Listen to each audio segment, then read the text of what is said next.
പിതാവിൻ്റെയും പുത്രൻ്റെയും പരിശുദ്ധാത്മാവിൻ്റെയും നാമത്തിൽ ആമേൻ. അന്ധകാര ശക്തികൾക്ക് വെല്ലുവിളിയായി ദൈവരാജ്യം നമ്മുടെ മധ്യേ ഉണ്ട്. ഈശോ ഇറങ്ങി വന്നത് മനുഷ്യകുലത്തെ സുഖപ്പെടുത്താനാണ്. ആ ജോലി വളരെ ദീർഘവും വേദനാജനകവുമാണ്.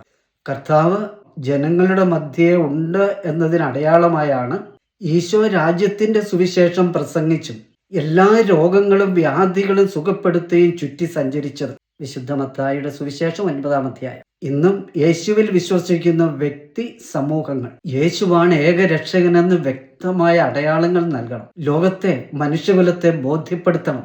അതിന് സൗഖ്യം നൽകണം. ശാരീരികം മാത്രമല്ല, ആന്തരികവും ബാഹ്യവുമായ സൗഖ്യങ്ങൾ. ഇന്ന് ലോകത്തിൽ സമൂഹത്തിൽ കാണുന്ന എല്ലാ തകർച്ചകളുടെയും അസ്വസ്ഥതകളുടെയും തിന്മകളുടെയും സ്വാർത്ഥതകളുടെയും കാരണം പിശാചാണെന്ന് തിരിച്ചറിയണം. അവനിൽ നിന്നാണ് മനുഷ്യന് ലോകത്തിന് രക്ഷ വേണ്ടത്. മനുഷ്യൻ എല്ലാ കാലത്തും സൗഖ്യത്തിനായി വിടുതലിനായി പ്രതീക്ഷയുള്ള ഇടങ്ങളിലേക്ക് വ്യക്തികളിലേക്ക് ഓടുകയാണ്. കർത്താവ് അവിടുത്തെ സഭയോട് നമ്മോട് തൻ്റെ അതേ ദൗത്യം തുടരുവാൻ കൽപ്പിക്കുകയാണ്. വിശുദ്ധ മത്തായിയുടെ സുവിശേഷം 9-ാം അധ്യായത്തിൽ ജനക്കൂട്ടങ്ങളെ കണ്ടപ്പോൾ യേശുവിന് അവരുടെ മേൽ അനുകമ്പ തോന്നി. സഭയും ക്രൈസ്തവനും ഈശോയുടെ ഈ വികാര തലത്തിലേക്ക് ഉയരണം. കർത്താവ് നൽകിയ താലന്തുകൾ മനുഷ്യന്റെ ലോകത്തിന്റെ സൗഖ്യത്തിനായി ഉപയോഗിക്കണം.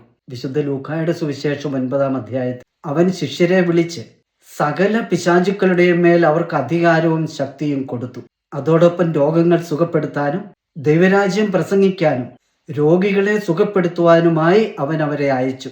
വിശുദ്ധ മത്തായിയുടെ സുവിശേഷം 9-ാം അധ്യായത്തിൽ ജനം അന്നും ഇന്നും പരിഭ്രാന്തരും നിസ്സഹായരുമാണെന്നറിയാവുന്നവൻ തന്റെ വിളഭൂമിയിലേക്ക് വേലക്കാരെ അയക്കാൻ വിളവിന്റെ നാഥനോട് പ്രാർത്ഥിക്കാൻ പറയുന്നു. യേശു നാമത്തിൽ സകലരും രക്ഷിക്കപ്പെടട്ടെ. ഈശോ മിശിഹായ്ക്ക് സ്തുതിയായിരിക്കട്ടെ.